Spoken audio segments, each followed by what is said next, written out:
नमस्कार दोस्तों, स्वागत है आज की कहानी में। आज की कहानी का शीर्षक है किसुना और इस कहानी के लेखक हैं कृष्ण मन्नू। किसुना पागल था। कई वर्षों से इस शहर की पथरीली सड़कों पर रातें गुजारता आ रहा था। वो अपनी भद्दी गालियों और बात बात पर भभका कर रो देने की आदत के कारण पूरे शहर में मशहूर था। वह शरीफजादों के सस्ते मनोरंजन का एक अच्छा माध्यम भी था। खासकर बच्चे और किशोर तो उस पर दिन रात हाथ धोकर पड़े रहते थे। किसुना जहाँ जरा शांत होता नहीं कि लड़के फिर शुरू हो जाते। उसके बदन पर धूल कीचड़ उछाला जाता, पानी डाला जाता और जब वह धूल कीचड़ से परेशान होकर खींचता, गालियाँ देता, चिल्लाता, लड़कों पर पत्थर उठाकर फेंकता, भागता और में कर रोना शुरू कर देता तो बच्चे खुश होकर तालियां बजाते। बड़ी बड़ी दुकानों के बड़े बड़े सेठ भाड़ सा मुंह फाड़ कर खूब हंसते। तब उनकी हांडियों जैसी तोंद की फुदकन देखते बनती। कभी कभी तो पत्थरों से मार मार कर उसे लहूलुहान कर दिया जाता और जब वह दर्द से बिलबिलाकर रोने लगता तो लोग खूब मजा लेते, हंसते हंसते लोटपोट हो जाते। ऐसी ही नारकीय स्थिति में किसुना जी रहा था। आज जब मैं घर वापस आया तब सुखदेव द्वारा उसके अचानक निधन की खबर सुनते ही मेरे मुंह से हठात निकल गया, क्या कर रहे हो तुम? किसुना मर गया? सुखदेव को हाँ में सर हिलाते देख मैं विस्मित हो गया। उस सौभाग्य से लगाव हो गया था मुझे। मेरी हमदर्दी उस पर बराबर रहती थी। पता नहीं कितनों से झगड़ पड़ा था मैं उस पर जुल्म होता देखकर। सुनसान रातों में फुटपाथों पर आसमान की और टकटकी लगाए हुए कई बार मैंने देखा था उसे। तब वह पागल नहीं लगता था, बिल्कुल नहीं लगता था। किसी गंभीर सोच में डूबा दार्शनिक दिखता था मुझे। मैं मिनटों निहारा करता था। तब कभी कभी टोक भी दिया करता था। तब वह चौंक उठता था, मेरी ओर देखकर हौले से मुस्कुरा देता था। कितनी अस्नेहिल मुस्कान होती थी उसकी, लेकिन आंखें भरी होती थी। बेचारा आज अपनी यादें सड़कों, गलियों, फुटपाथों पर बिखर कर मुक्त हो गया था। होना भी चाहिए था। आखिर कब तक झेलता शरीफजादों के जुल्म? कब तक बना रहता तमाशबीनों के मनोरंजन का साधन? मुझे थोड़ा दुख तो हुआ, लेकिन फिर खुद को संभाल लिया। मुझे थोड़ा दुख तो हुआ, लेकिन खुद को संभाल लिया। चाय का सिप लेते हुए बिल्कुल सहज होकर मैंने कहा, अच्छा हुआ नारकीय जीवन से मुक्ति मिल गई उसे। सुखदेव मुझे अजनबी नजरों से देखा। उसने शिकायती लहजे में कहा, एक तुम ही हो जो उसकी मृत्यु की खुशी मना रहे हो। तुम थे नहीं, तुम तो थे ही नहीं। रहते तो देखते, तुम रहते तो देखते उसके मृत्यु की खबर सुनकर कितने लोग इकट्ठा हो गए थे। सारा का सारा वातावरण गमगीन था। उसके अंतिम संस्कार के लिए तो जैसे पैसे की बरसात हो गई थी। सेठों ने मुक्त हस्त से चंदा दिया था। कईयों ने किसुना के पार्थिव शरीर को कफन से ढक दिया था।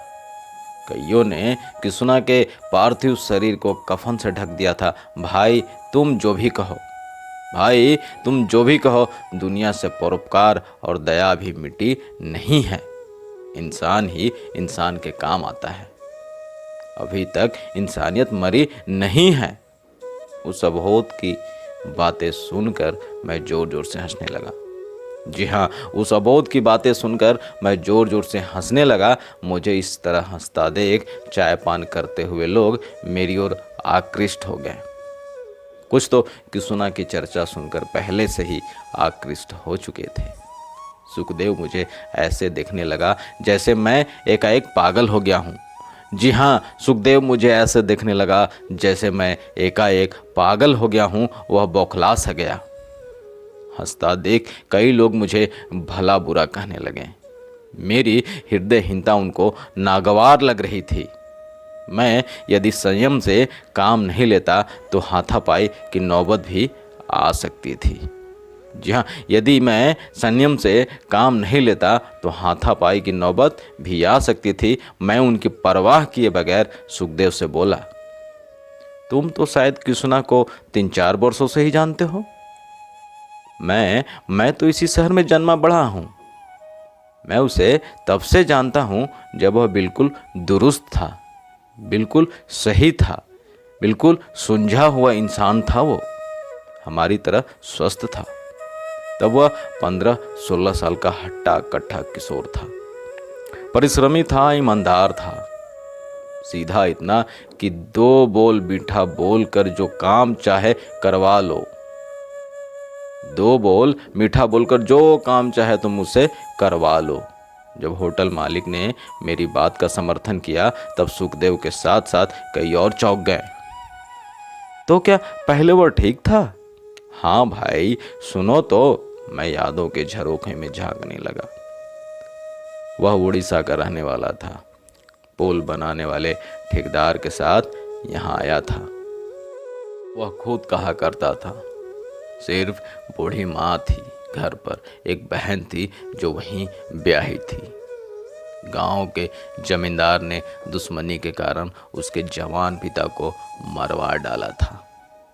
सारी जमीन जायदाद भी हड़प ली थी उसने। इसी कारण किशोर वय में किसुना को यहाँ आना पड़ा था। ठेकेदार को जब यहाँ पुल निर्माण का ठेका मिला तो किसुना को साथ लेता आया था।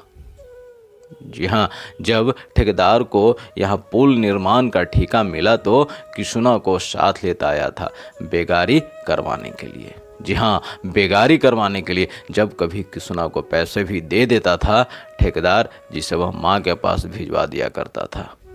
जब तक पुल निर्माण का काम चलता रहा किसुना यहाँ रहा, फिर ठेकेदार के साथ ही दूसरी जगह चला गया था। लेकिन 2-3 वर्षों बाद वह वापिस आ गया था। जी हाँ, 2-3 वर्षों के बाद वह वापिस आ गया था। पूछने पर बताया था ठेकेदार पैसे देना बिल्कुल बंद कर दिया था और बेगारी भी खूब करवाता था। घर पर बीमार माँ के इलाज के लिए भी ठेकेदार ने पैसे नहीं दिए थे। मांगने पर उसे मार पीट कर भगा दिया गया था। फिर वह इस शहर में आकर काम की तलाश करने लगा था। वह इन्हीं सेठों के पास काम पाने के लिए रात दिन अनुनय विनय करता फिरता था। पर उस अनजान को काम तो क्या, रात को सोने के लिए दुकान के आगे की जगह भी देना किसी को मंजूर नहीं था। पहले तो किसुना होटलों में काम करके जैसे तैसे पेट पालता रहा। फिर अचानक विक्षुब्धों जैसा व्यवहार करने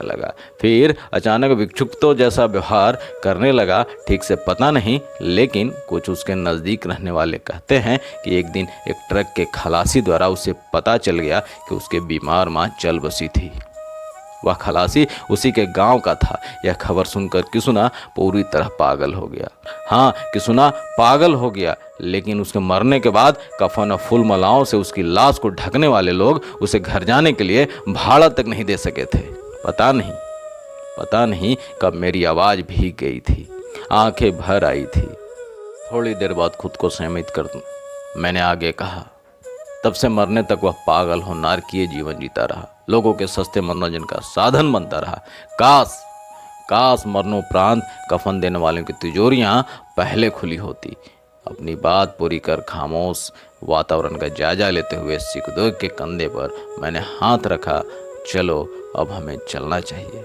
दोस्तों, कहानी अच्छी लगी तो वीडियो को लाइक, शेयर और चैनल को सब्सक्राइब कर दीजिएगा। बहुत बहुत धन्यवाद आपका।